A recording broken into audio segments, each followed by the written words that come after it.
ఇక్కడ జనసేన వస్తుందా అంటే పవన్ కళ్యాణ్ వస్తాడా వంగగీత గారు వస్తారా? వంగగీత గారేనా? ఎందుకు వంగగీత గారే వస్తారని అనుకుంటున్నారు మీరు? 50 సంవత్సరాల నుంచి ధర్మం, న్యాయం, ధర్మం వంగగీత. అడవడా చంద్రబాబు నాయుడు బొచ్చిన కొడుకు. కళ్యాణ్ వచ్చేస్తే గెలిచేసేది ఏమీ లేదన్న. ఇక్కడ ఎలా గెలిచేస్తాడు? పవన్ కళ్యాణ్కి పిఠాపురం ఒకటే తెలుసు. పిఠాపురం ఒకరే వేస్తారు ఓటింగ్. పిఠాపురం చుట్టుపక్కల ఎన్ని ఊర్లు ఉన్నాయో పవన్ కళ్యాణ్ తెలుసా? ఒక్క ఊరు తెలియదు, ఒక్క ఇల్లు తెలియదు. గీత గారు ఉన్నారు, ప్రతి ఇంటింటికి గడప గడప తిరిగారు. ఇక్కడ ప్రతి ఊరు తెలుసు. ఇక్కడ పక్కన ఊర్లు అన్నీ కూడా తెలుసు గీత గారికి. అందుకే గీత గారు అవుతారని అనుకుంటున్నాం. కన్ఫర్మ్ 50,000 మెజారిటీ గీత గారిది. ఇక్కడ గ్యారంటీ ఫిక్స్. అక్కడ సీఎం జగన్మోహన్ రెడ్డి మళ్ళీ కూర్చుంటాడు. That's all. అంతే. అంటే సీఎంగా జగన్మోహన్ రెడ్డి మళ్ళీ వస్తారని అంటున్నారు కదా. ఈసారి ఒకవేళ సీఎంగా జగన్మోహన్ రెడ్డి మళ్ళీ వచ్చేటట్టయితే ఎన్ని సీట్లు వచ్చే అవకాశం ఉందనుకుంటున్నారు? మాకు తెలిసి 130 ప్లస్. 130 ప్లస్. 21 ఎందుకు తగ్గుతాయి అనుకుంటున్నారు? ఇప్పుడు 151 కదా. ఎందుకు తగ్గుతాయి అనుకుంటే వీళ్ళు కావాలనేసి సోషల్ మీడియాని ట్రోలింగ్ చేసుకుంటా మంచి కూడా చెడుగా చూపించడం వల్ల ఆ ఓట్లు అన్నది తగ్గొచ్చేమో గారు. మరి ఇక్కడ అంటే ఆయన అపోనెంట్ కూడా ఒక బలమైన అపోనెంట్ వంగగీత గారు కాబట్టి వేరే ఎవరైనా అయితే నిజంగా వంగగీత గారు పట్టుకెళ్ళాలనుకోవచ్చు. డైరెక్ట్ దిగైతే పవన్ కళ్యాణ్. ఇక్కడ ఉన్నదే కాపుల ఫీలింగ్ అని కాదు, ప్రతి ఒక్కరిలోనే చాలా మందిలోనే పవన్ కళ్యాణ్ మీద ఉంది ప్రస్తుతం. అది వంగగీత గారు. ఇప్పుడు పవన్ కళ్యాణ్ గారు పిఠాపురం ఎంచుకోవడానికి ఏమైనా ప్రత్యేకమైన నేపథ్యం ఉందని మీరు అనుకుంటున్నారా? అలాగని ఏం లేదు. ఇక్కడ పిఠాపురం బాగుంది. మెయిన్ అన్ని క్యాస్ట్ల నుంచి కూడా బాగుంది. ఓన్లీ క్యాస్ట్ ఈక్వేషన్స్ కూడా కొంత హెల్ప్ అయ్యాయా? క్యాస్ట్ ఈక్వేషన్ అంటే పెద్ద ఏం కాదు, కానీ కాపులు అనుకుంటారంటే అండి. బయట నుంచి కూడా బయట అన్ని వర్గాల నుంచి బాగా ఒక రాజకీయ నాయకుడికి అందరూ పోటీ చేస్తారు. బాగుంటుంది. కాపు అనే కాదు, బయట వాళ్ళు కూడా బాగున్నాయి. కానీ ఇక్కడ ముద్రగడ గారు ఇంకా ఈజీగా అవుతారు. ముద్రగడ అయితే ఇంకా ఈజీగా అవుతారు. ఎమ్మెల్యేగానా? నిజమేనా? మీరు నవ్వుతూ అంటున్నారు, అంటే నిజమే కాదా? నిజమే.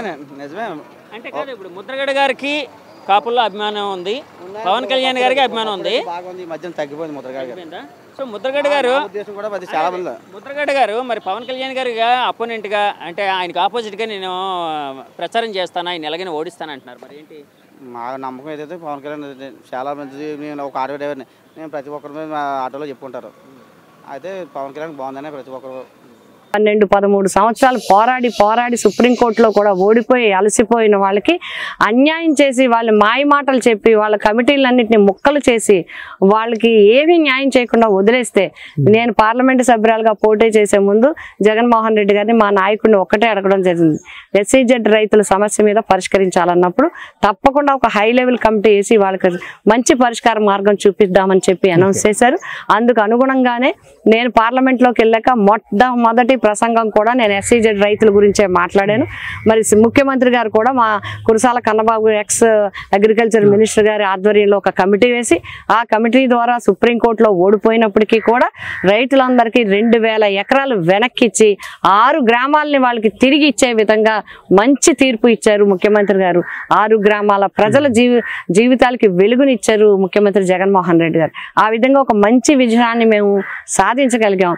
కాబట్టి ఆ రోజు పార్లమెంటు సభ్యురాలుగా ఎన్నో అభివృద్ధి కార్యక్రమాలు చేయగలిగాం. మళ్ళీ ఇప్పుడు పిఠాపురం నియోజకవర్గ ప్రజలతో నాకున్న అనుబంధాన్ని మరి గుర్తించి ఎమ్మెల్యే మన ముఖ్యమంత్రి గారు ఒక మహిళకి మళ్ళీ అవకాశం ఇవ్వాలని నాకు ఈ పిఠాపురం నియోజకవర్గం నిజంగా నా పూర్వజన్మ సుకృతం, నా అదృష్టంగా నేను భావిస్తున్నాను. మేడం, పిఠాపురం అనగానే అంటే ఇటు ఈస్ట్ గోదావరి అనగానే కాపు ఓట్లు అనేవి కీలకం. ఏ అభ్యర్థి గెలవాలన్నా అందరూ ఒక అభ్యర్థి గెలవాలంటే అందరూ ఓటేయాల్సిందే, కానీ కాపు ఓట్లు కీలకం. సో అంటే బయట వినిపిస్తుంది ఏంటంటే పవన్ కళ్యాణ్ గారు రకరకాల ఫ్యాక్టరీస్ ఇవన్నీ చూసే పిఠాపురం ఎంచుకున్నారు అంటే ఇవన్నీ ఉన్నాయన్న దాంతోనే. అలాగే మీ అధినేత కూడా, మీరు కూడా బలమైన కాపు నాయకులుగా ఉన్నారు, సీనియర్ పార్లమెంటేరియన్ గా ఉన్నారు కాబట్టి మీకు అవకాశం ఇచ్చారు. సో ఈ కాపు ఓట్లు అనేవి ఏ విధంగా చీలే అవకాశం ఉంది? పవన్ కళ్యాణ్ గారికి ఎక్కువ వెళ్తాయని అనుకుంటున్నారా, లేకపోతే మీకు ఎక్కువ వస్తాయని అనుకుంటున్నారా? అంటే మొట్టమొదటిగా నేను ఇన్ని సంవత్సరాల రాజకీయ జీవితంలో నేను ఉన్నాను. ఎప్పుడు కులపరంగా ఓట్లు లెక్కించి మేము ఎప్పుడు వెళ్ళటం అనేది జరగలేదు. అయితే ఇవన్నీ లెక్కలు ఉండడం అనేది సహజమే, కానీ బట్ నన్ను అందరూ ఆదరిస్తారు. కాపులో వాళ్ళ ఇంటి బిడ్డగా నన్ను ఎంత ఆదిస్తారో వాళ్ళ ఆత్మీయురాలుగా మిగతా అన్ని క్యాస్ట్లు కూడా నాతో అనుబంధంగా ఉంటారు. నన్ను నిజంగా కూడా వాళ్ళ ఇంట్లోకి అంత ప్రేమతోని అంత ఆత్మీయతతోనే ఆహ్వానిస్తారు. అయితే ఒకటి ఏంటంటే ఇక్కడ ఎస్సీ బీసీ ఎస్టీ మత్స్యకార చేనేత మొత్తం అన్ని వర్గాలు మిగతా అన్ని ఓసీల్లో ఉన్న అన్ని క్యాస్ట్లు బ్రాహ్మణులు కావచ్చు వైశ్యాస్ కావచ్చు ఇంకా రకరకాల బీసీల్లో ఉన్న వివిధ రకాల క్యాటర్స్ కావచ్చు సెటిబల్జీ కావచ్చు గౌడ్ కావచ్చు అన్ని రకాల క్యాస్ట్లు ఉన్నాయి. అందరికి కూడా నేను అందుకే అందరికీ అభిమానురాలు కాబట్టి నేను ఆ రోజు ఎంపీగా ఎమ్మెల్యేగా నెగ్గగలిగాను. హోరాహోరీ పోటీ ఆ రోజు ముగ్గురు మధ్య పోటీ ఉన్నప్పటికీ కూడా నేను విజయం సాధించగలిగాను. మళ్ళీ మొన్న ఎంపీలో కూడా ఇక్కడ నుంచి మెజార్టీ తెచ్చుకోగలిగాను. ఇక్కడ ప్రజల మద్దతు పొందగలిగాను. మళ్ళీ నాకు అన్ని వర్గాలు ఒక్క క్యాస్ట్ మీద బేస్ చేసి ముఖ్యమంత్రి గారు నాకు ఇవ్వలేదు. నేను సెలెక్ట్ చేసుకుని కూడా రాలేదు. ఇక్కడ ఎవరున్నారు ఏంటని కూడా సెలెక్ట్ చేసి రాలేదు. నేను పని చేశాను. నా పనితీరును ప్రజలు గుర్తించారు. నాకు తప్పకుండా ఇక్కడ మళ్ళీ సేవ చేసే అవకాశం వస్తుందని ముఖ్యమంత్రి గారు భావించారు. నేను భావించుకున్నాను కాబట్టి నాకు ఇక్కడ సీట్ వచ్చింది. ఇంకా నాకు వస్తాయా లేదా ప్రత్యర్థికి వస్తాయా అనేది మనం ఆలోచన చేస్తే డెఫినెట్గా ఆయన కాపు వర్గానికి సంబంధించిన ఆయనైతే నేను కాపు ఆడబడుచుని కాపు ఇంట పుట్టిన ఆడబిడ్డను నేను కాబట్టి వాళ్ళు నన్ను కూడా ఆదరిస్తారు. వారు బిడ్డగా నన్ను ఆదరిస్తారు తప్పకుండా. అందరూ కూడా నేను కూడా మేము అందరినీ కోరేది ఏంటంటే తప్పకుండా పనిచేసే వారికి మాటలు చెప్పి వెళ్ళిపోయే వాళ్ళకి కాదు, మనతో ఉండేవాళ్ళు ఎవరు, మన మాట వింటనే పలికేవాళ్ళు ఎవరు, మన పిలిస్తే వచ్చి మనతో ఉండేవాళ్ళు ఎవరు, మన కష్ట నష్టాలు చూసిన వాళ్ళు ఎవరు, మన వీధి కానీ మన ఇంటి కానీ మన ఏరియా కానీ మన పరిస్థితులు తెలిసిన వాళ్ళు ఎవరు, నీరు రాకపోతే వెంటనే నీరు ఇప్పించేవాడు ఎవరు, రైతుకి ఏదైనా ఇష్టం ఉంటే కలిసేది ఎవరు అనేదే చూసుకుంటారు ప్రజలు అనేది నా నమ్మకం. ఎందుకంటే ప్రజలకు అందరూ పిఠాపురం నియోజకవర్గం అత్యంత రైతాంగం ఉన్న ప్రాంతం ఇది. ప్రతిసారి నీటికి ఇబ్బంది ఉంటుంది. పిలిస్తే వెంటనే పలకాలి. వెంటనే రావాల్సిన చేనేత కార్మికులు కావచ్చు మత్స్యకారులు కావచ్చు ఫార్మర్స్ కావచ్చు రజకులు కావచ్చు గౌడాస్ కావచ్చు కాపులు కావచ్చు. కాపులు కూడా అందరూ కూడా మిడిల్ క్లాస్లో ఉన్నవాళ్ళు. వాళ్ళకి ఎన్నో ఇబ్బందులు ఉంటాయి, ఎన్నో సమస్యలు ఉంటాయి. అన్నిటికీ ఎవరు అందుబాటులో ఉన్నారనేది చూసుకుంటారని నా అభిప్రాయం. అన్ని వర్గాలు నన్ను ఆదరిస్తారనే సంపూర్ణ విశ్వాసం నాకు. మేడం నేను అనేది ఏంటంటే చాలా మంది అభ్యర్థులు అధినాయకులు అక్కడికి వచ్చి అంటే ప్రచారం చేస్తే బాగుంటుంది, కొంత మైలేజ్ ఇంకా ఎక్కువ గ్యాదర్ అవుతుంది అని అనుకుంటూ ఉంటారు. ఇక్కడ జగన్ గారు వచ్చే ప్రచారం చేస్తే వెల్ అండ్ గుడ్, అంటే ఎవరైనా అదే కోరుకుంటారు. ఒకవేళ రాకపోయినా కూడా మీరు గెలుస్తారు అనే నమ్మకం అయితే మీకు ఉందా మేడం? ఇప్పుడు మాకు ఇప్పుడు రేపు 21 నుంచి జరుగుతుంది. పార్లమెంట్కి ఒక మీటింగ్ పెడతారు. ఆ మీటింగ్ ఎక్కడనేది డిసైడ్ చేస్తారు. అంటే ఒక చోట ఒక నియోజకవర్గంలోనే మీటింగ్ జరుగుతుంది. మిగతా 6 నియోజకవర్గాలు అక్కడికి రావాలి. మేము అక్కడికి తీసుకెళ్ళినా ఆయన ఎక్కడికి తీసుకొచ్చినా ఎక్కడైనా పిఠాపురం నియోజకవర్గ ప్రజల్ని ఆయన అడ్రస్ చేసేలాగా మేము చేస్తాం. ఒకటి. రెండోది ఆయన రావటం రాకపోవటం కాదు, ఈవేళ ప్రచారం అంతా మేము వెళ్ళేదంతా మేము చెప్పేదంతా జగన్మోహన్ రెడ్డి గారు చేసిన కార్యక్రమాలు, జగన్మోహన్ రెడ్డి గారు ఇచ్చిన అజెండా, జగన్మోహన్ రెడ్డి గారు ఇచ్చిన మరి చేసిన కార్యక్రమాలన్నీ మేము చెప్తాం. రేపు మళ్ళీ చేయబోయే కార్యక్రమాలన్నీ కూడా చెప్తాం. ఎక్కడైనా ఎప్పుడైనా ఆఖరి వరకు జగన్మోహన్ రెడ్డి గారే ఈ నియోజకవర్గానికి ఈ అభివృద్ధి ఏ విధంగా చేస్తారు, ముఖ్యమంత్రిగా ఆయన ఏం చేశారని చెప్తూనే మేము ముందుకెళ్తాం. వెంటనే అవుతారు మేడం. ఇప్పుడు అంటే 5 ఏళ్ళ పరిపాలన తర్వాత ఏ ప్రభుత్వం మీదైనా జనరల్ గా ఒక వ్యతిరేకత అనేది వస్తుంది. అంటే మీ మీద బయట వినిపిస్తుంది ఏంటంటే అంటే ప్రతిపక్షాల నుంచి వ్యతిరేకత చాలా ఎక్కువగా ఉంది, ఆ వ్యతిరేకత మమ్మల్ని గెలిపిస్తుంది అన్నట్టు. వ్యతిరేకత ఎక్కువగా ఉంటే ఏ పార్టీ కూడా సీట్లు పంచుకోరు. వ్యతిరేకత ఎక్కువగా ఉంటే regional party, strong regional party, అలాగే నేషనల్ పార్టీ, ఇన్ని పార్టీలు కలిసి ఇప్పుడు ఏంటి జగన్ను ఓడించడం లక్ష్యం అని ప్రతిపక్షాలు అంటున్నాయి, కానీ జగన్ను గెలిపించడం లక్ష్యం అని ప్రజలు అంటున్నారు.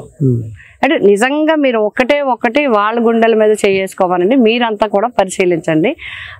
వ్యతిరేకత ఉంటే తెలుగుదేశం సీట్లు పంచుకుంటుందా, వ్యతిరేకత ఉంటే జనసేన సీట్లు పంచుకుంటుందా, వ్యతిరేకత ఉంటే బీజేపీ సీట్లు పంచుకుంటుందా? ముగ్గురు ఎందుకు కలవాలనుకుంటారు? ఎందుకు ఒకటై గట్టిగా పట్టుకుని నడవాలనుకుంటారు? అంటే జగన్ గారి మీద జనంలో వ్యతిరేకత లేదు, జగన్ గారి మీద జనంలో పాజిటివే ఉంది. రేపు రాబోయే ప్రభుత్వం కూడా జనం మద్దతుతో వైసీపీ ప్రభుత్వమే. మీరు సిద్ధం అంటున్నారు, వాళ్ళు యుద్ధం అంటున్నారండి. సిద్ధం గెలుస్తుంది, యుద్ధం గెలుస్తుంది. సిద్ధమే గెలుస్తుంది. ఎందుకంటే వాళ్ళ ప్రజాగలం ఏదైతే మొన్న ముగ్గురు కలిసి అంటే మోడీ గారు, చంద్రబాబు గారు, పవన్ కళ్యాణ్ గారు 2014లో కనిపించారు ఒకే స్టేజ్ మీద. మళ్ళీ 20-24 10 ఏళ్ళ తర్వాత కనిపించారు. సో విపరీతమైన క్రౌడ్ పుల్లింగ్ జరిగింది, జనాలు స్వచ్ఛందంగా వచ్చారని చెప్తూ ఉన్నారు వాళ్ళు. సో సభను కూడా చూశారు, సభ మీద వచ్చిన కామెంట్స్ చూశారు, సభ ఎలా జరిగిందో చూశారు. మేమేం చెప్పక్కర్లేదు. మా సిద్ధం సభలు ఎలా జరిగాయి, ఆ యుద్ధం సభ ఎలా జరిగిందో ప్రజలే చెప్తున్నారు. కాబట్టి ఎప్పుడు సిద్ధమే గెలుస్తుంది. సిద్ధం యొక్క విజయమే తథ్యం అవుతుంది. వైఎస్ జగన్మోహన్ రెడ్డి గారే రేపు 24లో సీఎం కాబోతుంది. వైనాట్ 175 అన్నారు మేడం.